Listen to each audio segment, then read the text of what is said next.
Hello friends, कैसे हैं। मैं आपकी प्यारी दोस्त फिर से वापस आ गई हूँ। पहली बात तो मैं इसके लिए आपसे माफ़ी मांगना चाहती हूँ कि मैं आपसे इतने दिनों तक वीडियो नहीं डाल पाई, लेकिन इसके पीछे भी बहुत बड़ा रीज़न था। आपको पता शायद नहीं होगा कि मुझे ओसीडी है, और ओसीडी मुझे 5 साल से है। और ओसीडी जी हमारे बाबा लोगों के ज़माने से लोगों को होती थी, लेकिन लोगों को पता नहीं चलता था। इसलिए पता नहीं चलता था क्योंकि लोगों को लगता था कि जो ऐसे एक्टिविटी करता था तो लोगों को लगता था कि ये पागल हो गया है, ये मेंटली डिस्टर्ब हो गया है, ये पंडित हो गया है, इससे दूर रहो, इसके घर मत जाओ, ये मत करो, वो मत करो। उसको इतना डिमोरलाइज कर देते थे, इतना डिप्रेस कर देते थे कि बेचारा सही तो कभी हो ही नहीं सकता। और उसको कभी ये नहीं पता चलता था कि उसको कोई बीमारी भी है। ऐसा होता था।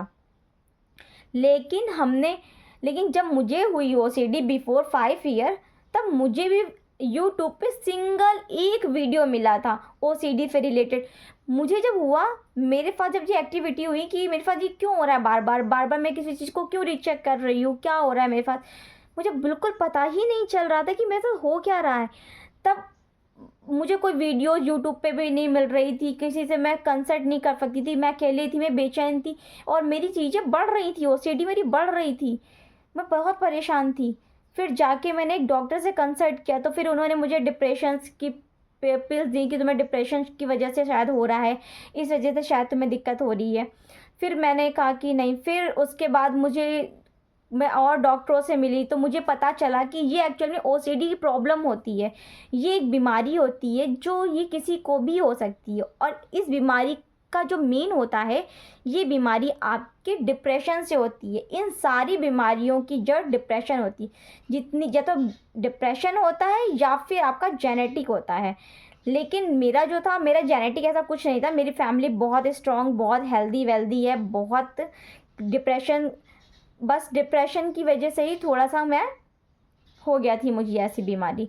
लेकिन ये कोई इतनी बड़ी बीमारी नहीं है जितना लोग इसको बनाते हैं। लोग 12-12 साल तक की बीमारियों को ठीक कर सकते हैं, लेकिन इसके लिए हमें एक काम करना पड़ेगा। हमें किसी अच्छे डॉक्टर से कंसल्ट करना पड़ेगा, और कम से कम हमें तो डेली के 2 आवर्स निकालने पड़ेंगे मेडिटेशन के लिए और योगा के लिए। मेडिटेशन, योगा, एक्सरसाइज, ये हमें 2 घंटे निकालने पड़ेंगे। हमें हेल्दी फूड लेना पड़ेगा, और दवाइयाँ हमें 6 मंथ हमें दवाई बिल्कुल अच्छे से लेनी है।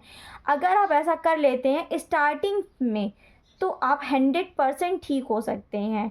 क्योंकि आपको, लेकिन हाँ, स्टार्टिंग इसकी जो होती है, इसमें शक की बीमारी होती है। जैसे कि आपने लॉक बंद किया, आपको लगेगा मैंने बंद किया नहीं, आप उसे रीचेक करेंगे।